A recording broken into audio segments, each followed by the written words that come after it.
again. What's this?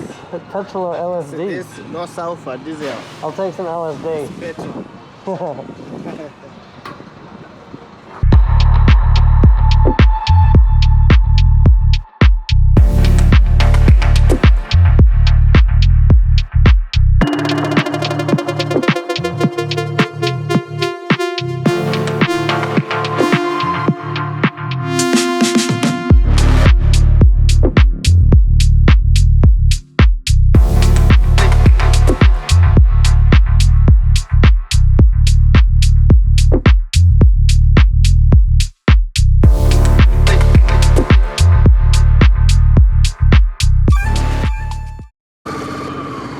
So this might be the border crossing, I don't know.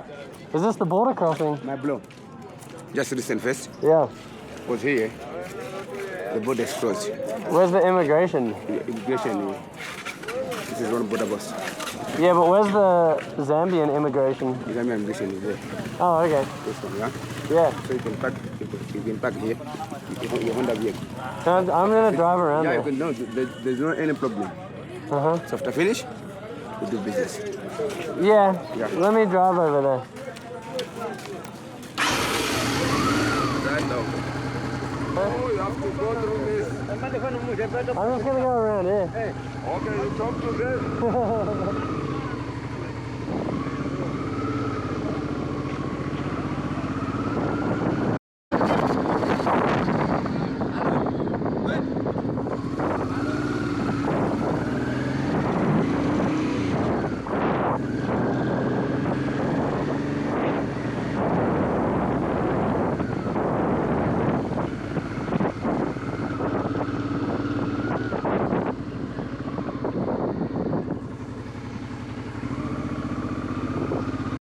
So I'm here crossing into Malawi, and there seems to have been a bit of a problem getting in, especially from the Zambian side, as they gave me a 2-week visa for the country, but for customs they've put me as in transit, and that only allows me to get through the country in 5 days, 4 days of which I'm overdue, and that means that I'm getting fined for every single day, which is quite a substantial amount of money.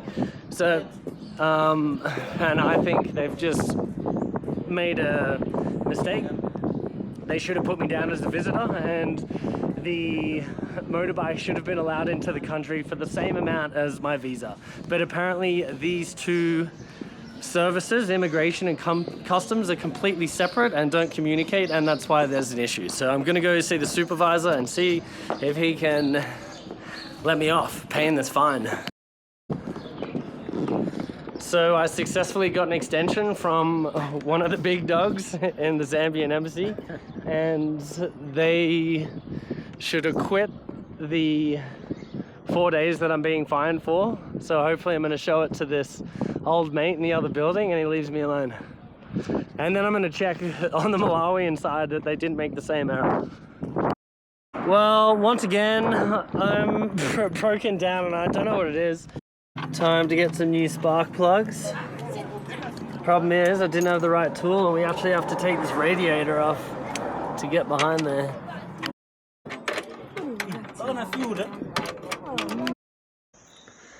So this is a super lekker farm and farmhouse in Namitete, which is the place that I got up to in Malawi until the fuel pump has failed again. When I was there at the mechanics, it was getting late last night.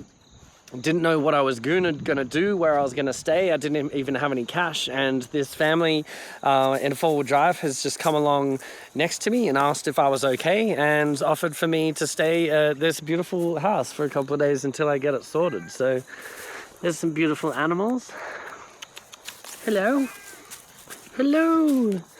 There's about 4 cats, a bunch of dogs, and feeling very fortunate after a lot of misfortune. So it looks like it's the fuel pump again for the 3rd time. And this one's wiring just fell off, that's the problem. It's not even connected. So we're on a Malawian bus into the city to go find myself a new water pump. We'll go fix this one, and I'm definitely getting a backup so I can make the rest of this trip. Currently here, there's a big petrol problem because they're usually getting their petrol from Tanzania, which has currently closed its borders. So I'm not going to be able to cross over there until they reopen them. And I'm pretty sure they crossed the borders because of some civil unrest. I'm not fully sure as to what was going on, but there was an election. And, you know, one of their political figures won the election by a landslide, I'm pretty sure, because she imprisoned a lot of her competition, which I thought was really, really funny. So we're on our way to the mall to try and find you one of these. The classic Malawian road.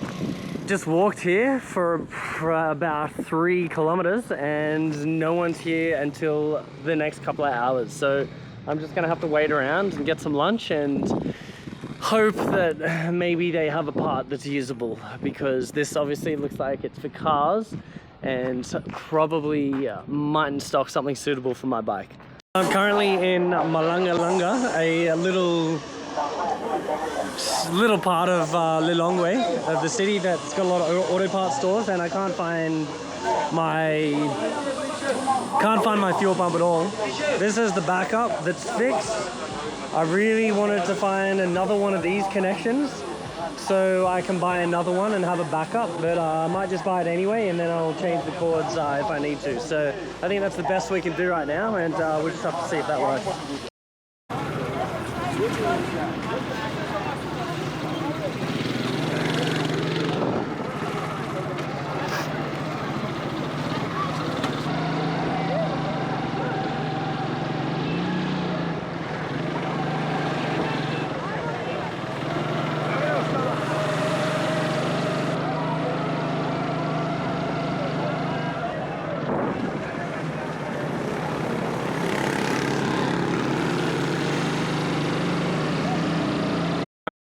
Go guys!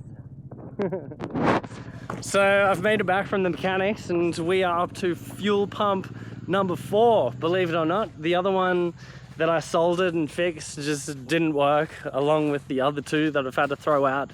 And I've put the cheap Chinese one that I bought from some dodgy Malawian town in, and that seems to be going. I have zero faith that that thing is going to take me all the way.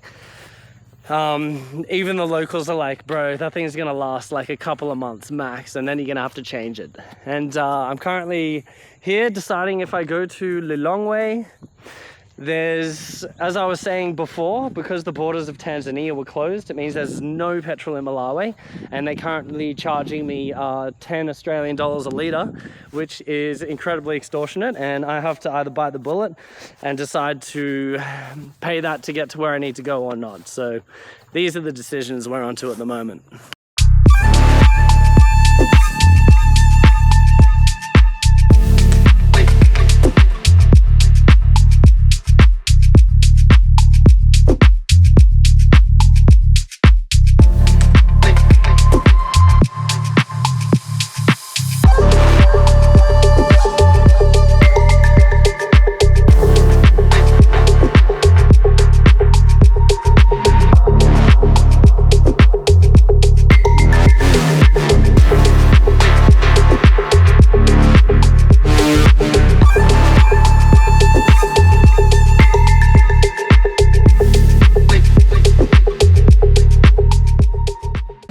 So I'm trying to get 3 litres of petrol, and it's posing to be incredibly difficult, especially with the language barrier. And you know, there's no petrol at the service station. You can buy the black market petrol, and who knows what's in it, and they want to charge me a huge amount of money for it. They want to charge me like 12 Australian dollars a litre, and we'll see what happens, because I don't get gringoed anymore. I'm sick of getting ripped off, to be honest. So we'll see if these guys actually come through with the 3 litres or not. So I've been trying, I've got a crowd. I've been trying to buy 4 litres of petrol for about half an hour now. No one's brought any petrol over to me, and this is the shit show that is Malawi at the moment. So this is what it's like getting fuel in Malawi. So 5 litres for 40. 5 litres? Huh? 40. Yeah. Okay. 40 guys. 40 guys. Alright, 40 guys. 40,000.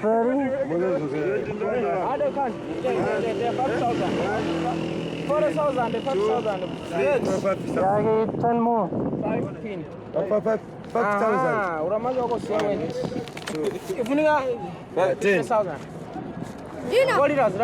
Imozi. Baba. Chila. Chila we. This is petrol. Yes. Let's put it in, bro. Agona ni ka. Okay, it's good, bro. It's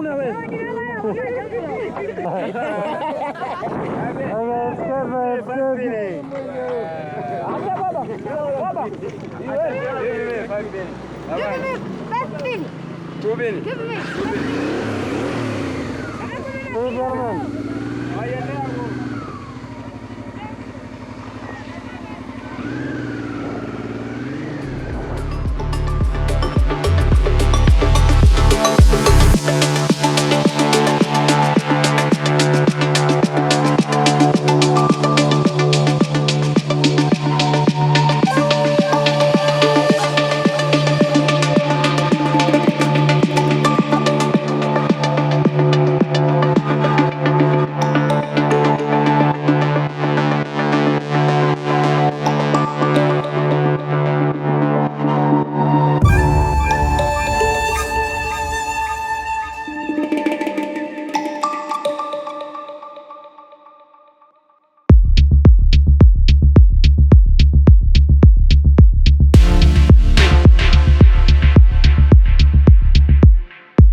So I'm here in Lilongwe, the capital of Malawi, and I'm just going to show you how crazy this petrol situation is.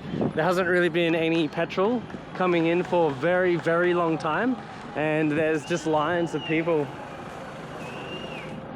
who've kept their cars here parked for overnight, for the whole day, just waiting to get some petrol. I just waited in line for probably an hour and paid the guy a bunch of extra money so he could fill up my whole tank. But no one really knows when the petrol's going to arrive, and it's just incredibly scarce. It's so crazy, and we're going to get in there and see just how chaotic it is between everyone.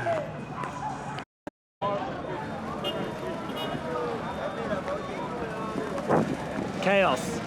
And this is one of the smaller petrol stations. I was at a larger one just down the road, and you know, there's people just going in from all angles, pushing through, especially the bikes trying to find their own lanes, and this is it.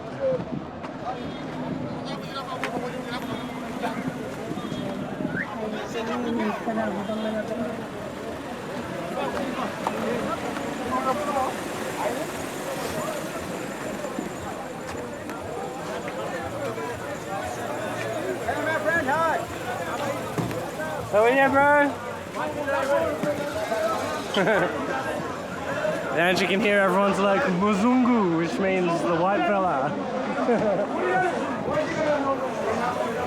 And so it's all pretty crazy, man. It's all pretty crazy. Excuse me, big dog.